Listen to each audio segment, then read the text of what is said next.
Je voulais une bonne école de mode et à distance, ben voilà, c'était l'idéal pour moi.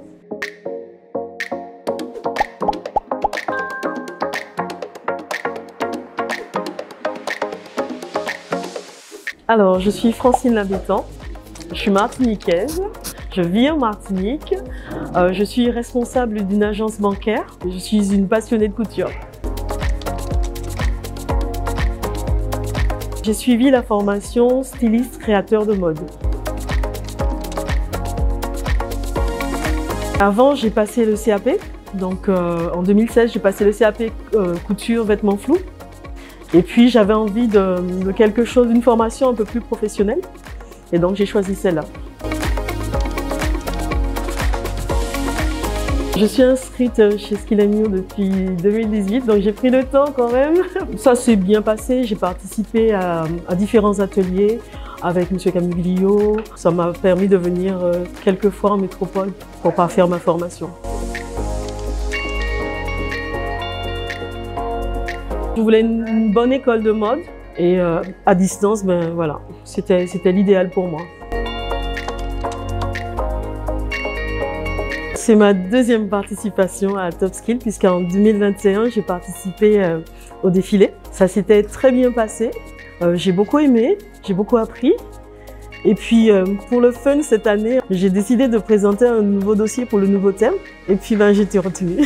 Voilà.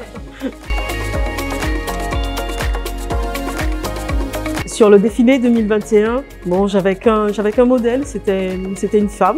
Donc le thème, c'était faire une proposition de mode à une maison de couture. Donc à l'époque, j'avais choisi Yves Saint Laurent, ça s'était très bien passé. J'avais 4 modèles différents pour la fille. Là, sur l'unisex de 2022, ben, le challenge a été d'habiller un garçon. Ben, c'est quelque chose que je ne fais pas d'habitude et donc ça a été le vrai challenge. J'étais pas très inspirée au départ parce que c'est vrai que nous, enfin en Martinique en général, on n'est pas très unisexe. Il y a des habits de femmes, des habits d'hommes. C'est pas trop dans notre culture. Donc ça aussi, ça a été un challenge à relever. Donc faire quelque chose qui ne choque pas ma culture et qui reste dans le thème. Je pense que ça a été relevé parce que Kira ne s'est pas senti trop fille et Logan ne s'est pas senti trop garçon. Donc ils se sont retrouvés tous les deux. En fait, j'ai décidé de parler de l'exploitation de la canne en Martinique, particulièrement à Trinité où je vis. Donc on a la dernière usine sucrière de la Martinique et depuis quelques années, on a une usine de valorisation des déchets. Et en fait, le thème se tourne autour de cela. Le premier look parle de la coupe de la canne et celui-ci, en fait, c'est l'usine de valorisation. Donc c'est pour ça que c'est du gris, c'est métallique, donc c'est l'usine. Le vert, c'est pour la canne. Le rouge aussi, parce qu'en fait, la canne, elle a des feuilles vertes et assez souvent, elle est rouge.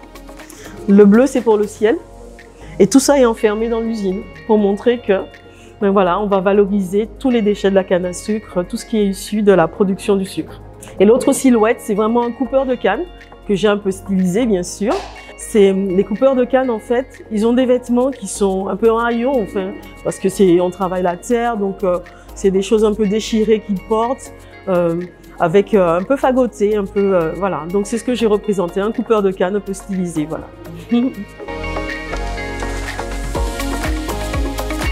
Oui, super pour moi. Quand je lui ai demandé s'il voulait participer, en fait j'avais le choix entre deux neveux. Bon, lui il était le plus disponible, il a accepté tout de suite. Quand je lui ai présenté les modèles, il a adhéré. Ça te plaît? Oui, en plus j'ai tout fait confiance. Donc, Perfect.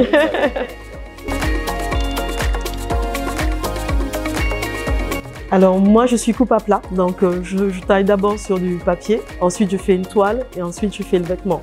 J'aime bien tout maîtriser, donc le fait de travailler sur du papier plutôt que sur un mannequin et une toile pour faire du moulage, je me sens plus sûre de moi sur du papier. Parce que je fais parler le papier comme je veux et ensuite ça donne sur le tissu. Mais ça a déjà bien commencé. Oui. Merci. Merci.